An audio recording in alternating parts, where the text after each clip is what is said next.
What's up guys? Welcome back again to my channel. It's me, Cris Villareal. Back again with a vlog today. Kung bago pa lang sa aking channel, don't forget to subscribe and click the notification bell to always update in my every upload videos.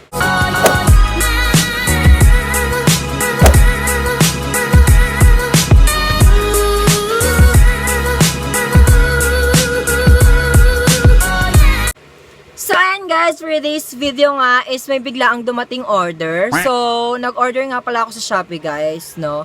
Nag-order ako ng lapel mic para naman tayo ay hindi maboring. Nakakasawa naman kasi mag-window shopping sa online, no. Tingin-tingin na sa picture.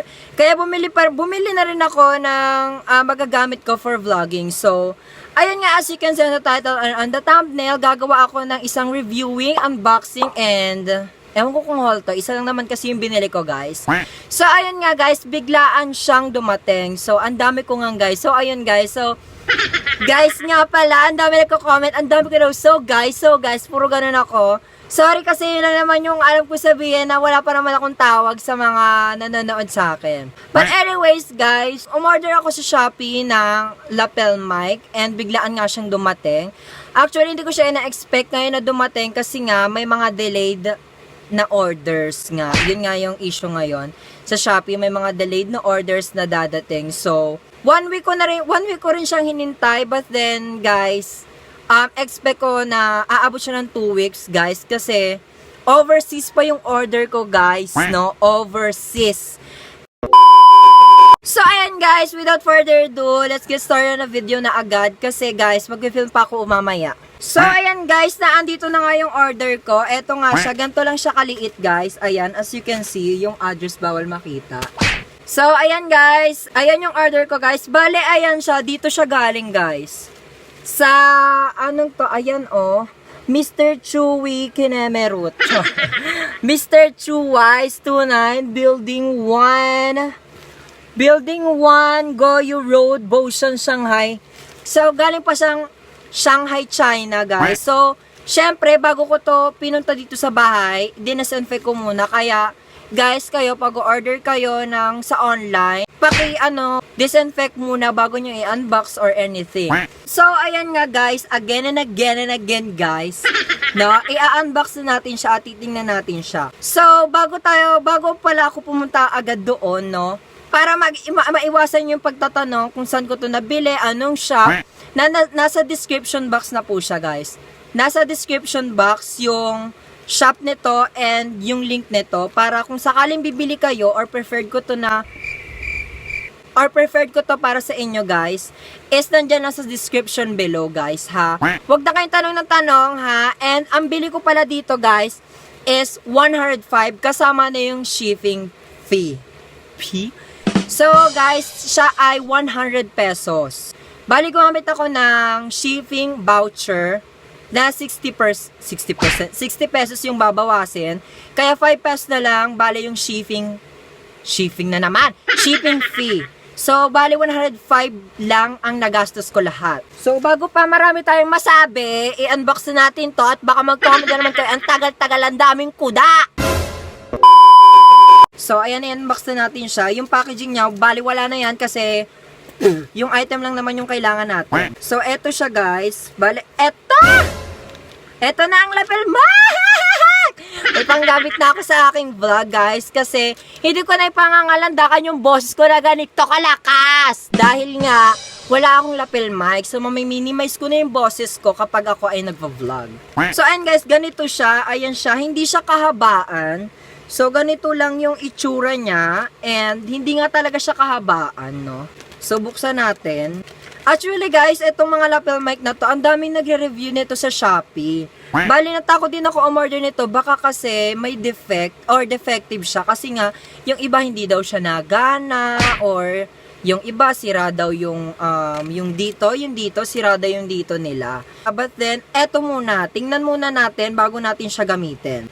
Bali guys, nakakuha ko ng advice dun sa mga kakilala ko na ang dapat daw bili na ganito, yung ganito, tatlo daw dapat. Kasi, parang yung sa earphone, tatlo din. Kasi kung dalawa lang, hindi siya compatible dun sa, ewan ko sa saksakan dito sa phone. Ewan ko kung anong purpose kung bakit tatlo dapat yung ganto, tatlong line yung dapat bilhin. Kasi yung ibang lapel mic, kung mapapansin nyo guys, is dalawa lang yung ganito. So, bali guys, umorder ako. Actually, yung pang-una kong order is dalawa lang yung linya dito sa saksakan. Tapos, nalaman ko lang sa isang friend ko, and napanood ko rin sa ibang vlog or review ng ibang YouTuber, is, wag nga daw bibili ng dalawahan kasi baka hindi daw compatible sa phone nyo. Pero depende na rin kung ano talaga kasi ewan ko, nalilito rin ako kung anong purpose nito. Comment down below sa may mga nakakaalam ha. Wag niyo akong wag niyo akong i-judge, wag niyo akong nanggigigil ako. Ha? Char. So ayan guys, yun nga daw yung piece of advice nila na wag tayong bibili ng dalawahan. Actually nga yung unang order ko kaya kinancel ko, pinaltan ko nito. So naghanap ako ng iba na convenient and affordable. So ayan guys, ganito lang siya pala kahaba.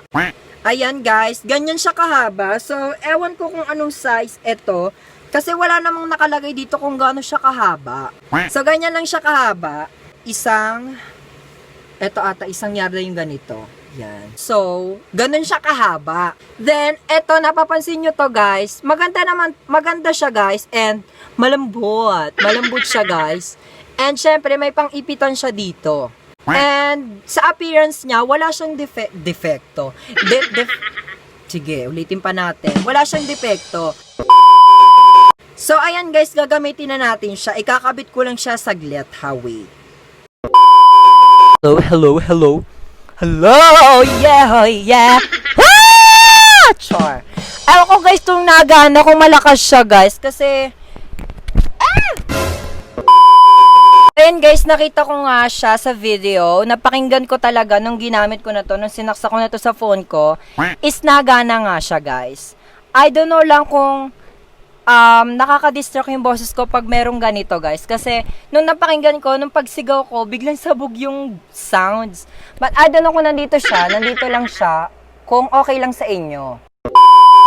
So ayan guys, pag medyo malapit sa inyo, medyo sabog lang siya ng konti, I don't know. So, maganda naman siya guys, maganda.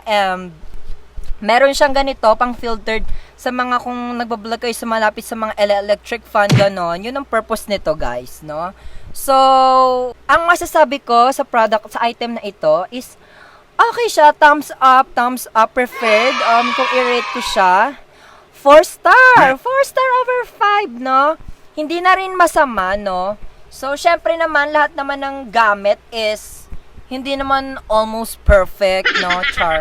Para kung tanga mag-rating, walang kwenta. So, 4 over 5 star, no? Okay yung product, walang sira, okay siya.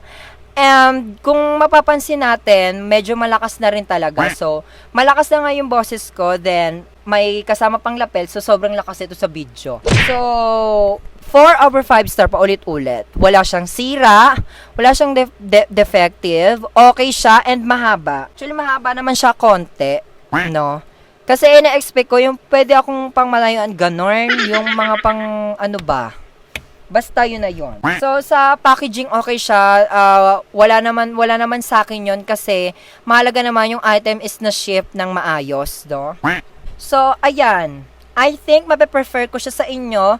That's why, ang item na ito ay nasa description box below kasama ang shop niya. So, i-mention ko na rin yung shop niya para ma-preferred kayo or ma-preferred ko kayo sa shop niya na doon kayo bumili. Kasi maganda talaga siya guys, as in maganda. I-visit nyo na yung shop nila, nasa description box below. Pati yung link nito guys, nasa description box below. Kaya bumili na kayo nito kung mga aspiring vloggers kayo or kung gusto nyo rin mag-vlog. Bumili na kayo nito, maganda. Pang-umpisa na rin at kung hindi pa natin kaya ng mga boom mic na yan, ito muna, maganda na rin naman to. Ayan guys, ito na nagtatapos ang video na ito guys. And ayan, mini-minimize ko na lang yung boses ko para hindi ako makabulabog ng kapitbahay. So ayan guys, ito na nagtatapos ang video na to. I hope nakatulong to sa inyo guys, yung etong reviewing na to. Alam ko medyo magulo, pero sana maintindihan nyo guys, no? At kung nakatulong nga talaga to, I hope you like this video and leave a comment down below kung ano pa yung gusto nyong ipagawa sa akin or a-review or mga prank challenges or anything else na pwede nating magawa kung kakayanin ko. So ayan guys, huwag nyo na rin akong kalimutan i-follow sa aking social media accounts on the description box below. And wag nyo na rin makalimutan mag-subscribe. Nanonood ka, mag-subscribe ka naman. Pag umalis ka, mag-subscribe ka muna. Nagigigil ako sa'yo eh. So, ayan guys, wag nyo kalimutan mag-subscribe. Yan ang most important. And, ayun lang guys, yung mga shoutout sa next video na yan guys. At paalala ko ulit, bago kayo umorder at dumating na ang order, isanitize nyo muna ang inyong mga order, lalo na yung item and yung packaging. That will be all. Thank you so much guys. See you on my next video. Bye!